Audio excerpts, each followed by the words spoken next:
I thought we were past this as a country, I really honestly did. Now the new Minister of Housing in Canada, the former Mayor of Vancouver, is denying that house prices need to go down. Do you think home prices need to go down?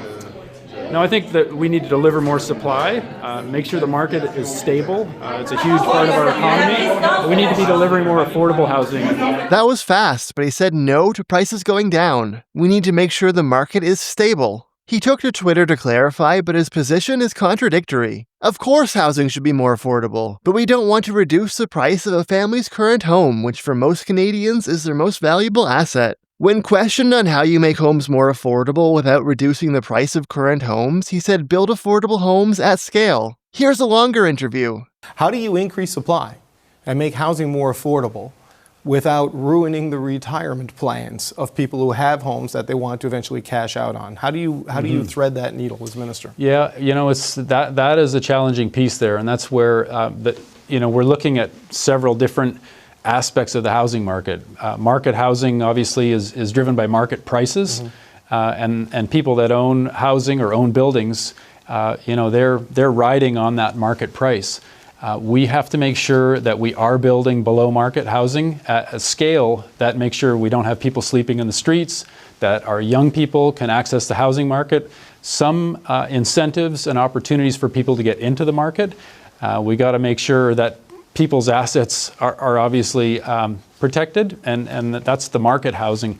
But a big focus now on affordable housing and making sure there's entries into that, and the supply is keeping up with the demand. You can't protect market prices while massively building non-market housing. If you build a non-profit housing co-op like this and my family moves in, we free up our existing market unit. Build enough non-market housing and it takes pressure off the private market, lowering prices. There are two options. Build a little non-market housing that helps few people and doesn't affect prices, or build a lot of it, house a lot of people and lower market prices as a side effect.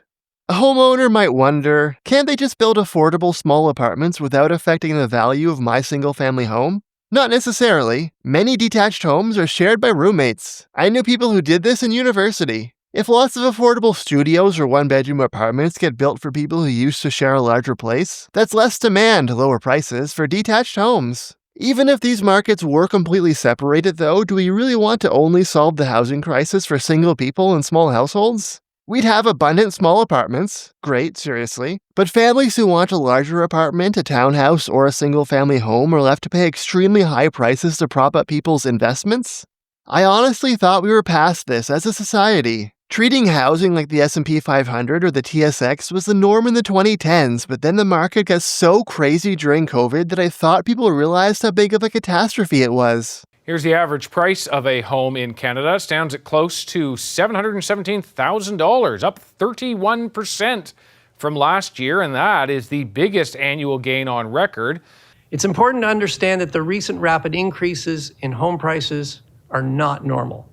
The opposition Conservatives correctly identified how big of a pain point housing had become and started hammering the government on it. There's a simple solution, though. Build more houses and increase the housing supply. Yet all we see this government do is pose for photo ops at spending announcements, but there's a curious lack of ribbon cuttings. In response, the governing Liberals started to take housing more seriously, and at the end of last year, they gave us a new housing minister who was particularly well-respected among housing advocates. An entire generation looks at how their parents worked hard, bought a home, raised their family, and that same sense of opportunity, that ability to buy your own home, it doesn't exist today. But then he was dropped after the recent election and replaced by the former mayor of Vancouver, whose tenure from 2008 to 2018 was a very bad time for affordability. It's ridiculous to put that on the people of Vancouver or me as the mayor. This has happened across the country. This has happened around the world. This one mayor is not why Vancouver housing is so expensive. The local housing advocates that I know describe him as better than average for the time, opening up single-family neighborhoods to modest density like duplexes and laneway houses while still falling short of the urgency and scale of the housing crisis. But I really disagree with how much he absolves municipalities. Vancouver was the first hit, and that's where I say the challenges that we had with the Conservative federal government and the government in BC, who were both not frankly interested in investing in dealing with an affordable housing crunch as it was hitting. Municipalities control to a very large extent what housing gets built, and for 50 years the dominant goal has been protecting low-density neighborhoods from apartments. None of this is unique to Vancouver, but it is true about Vancouver. Neighborhood activists didn't want to see the West End, side note, a lovely neighborhood, spread to other parts of the city. Show me a city with a legally protected mansion district near downtown and subway stations, and I'll show you a city that hasn't really taken the housing crisis seriously. This isn't under unilateral control of the mayor, but you also can't blame it on the province or the feds. This is on cities. City of Vancouver, March 2025. The intent is to protect the distinct estate character of First Shaughnessy. Do you know what estate character means? Expensive and exclusive. This is city policy. It didn't happen by chance. If you really want housing to be affordable and accessible, you need to fundamentally change the rules about what's allowed to be built. And to their credit, the federal government was moving in the right direction on this, using infrastructure money to essentially buy reform from cities. More than $4 billion across Canada that's pushed almost 200 municipalities to speed up approvals, upzone gentle density, and remove barriers to build. But what I'm hearing from the new housing minister makes me worried, deflecting responsibility from municipalities and saying we need to protect home prices.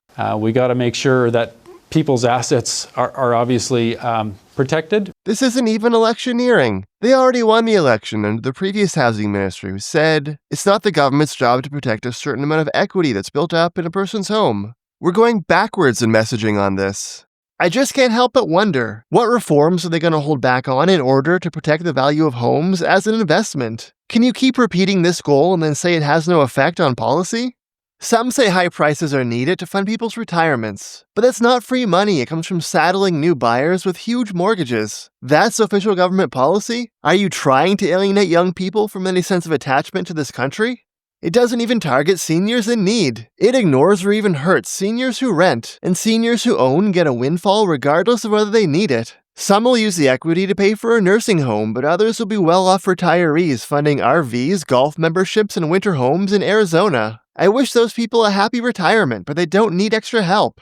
If we want to help seniors in need, don't artificially inflate housing. Fund more long-term care and nursing home spots, or boost the guaranteed income supplement for low-income seniors. What about recent buyers who be underwater if prices fell? The longer prices stay high or worse keep increasing, the more long-time owners cash out and new buyers take on this risk. We made this problem worse by ignoring it. A price drop doesn't necessarily matter if you plan to live there long-term and you keep making payments, although Canadian mortgages are more vulnerable than US ones because they're renewed typically every 5 years. Still, like with seniors, I'd rather help struggling homeowners with targeted support to people in need rather than broadly keeping housing artificially and painfully expensive and pushing the problem down the line. Making housing easier to build should lower prices overall, but not necessarily the same everywhere. New builds might hold value better than old. Suburban homes might sell at a bigger discount. Desirable inner-city lots near transit and jobs could gain value if apartments are allowed, with the land price being split between a greater number of units. It's hard to predict these things for sure. The point of this video is not that every property owner should expect the same thing, but that keeping housing expensive shouldn't be government policy. If anyone from the new minister's team is watching, housing advocates want you to succeed, but we need you to understand the stakes. The housing crisis threatens not just our prosperity, but also our fundamental stability as a country. If people lack access to good jobs and housing, and worse, they see their government is actively working against them, that's a recipe for becoming alienated from society and susceptible to extremism and a burn-it-all-down populist politics that we see in other countries. You might not see this if you bought a home years ago, but I promise you that a half-hearted approach to housing is playing fire with our country's future.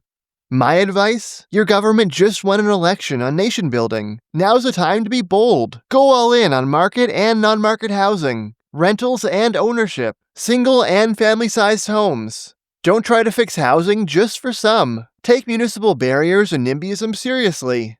Realize that falling prices won't affect every property or owner in the same way. Watch what happens and target support to retirees and homeowners who are actually in need. Targeted programs are better than perpetuating this monster of generational injustice. Thanks for watching through to the end of the video. Don't forget to like and subscribe, and a special thanks to our supporters on Patreon.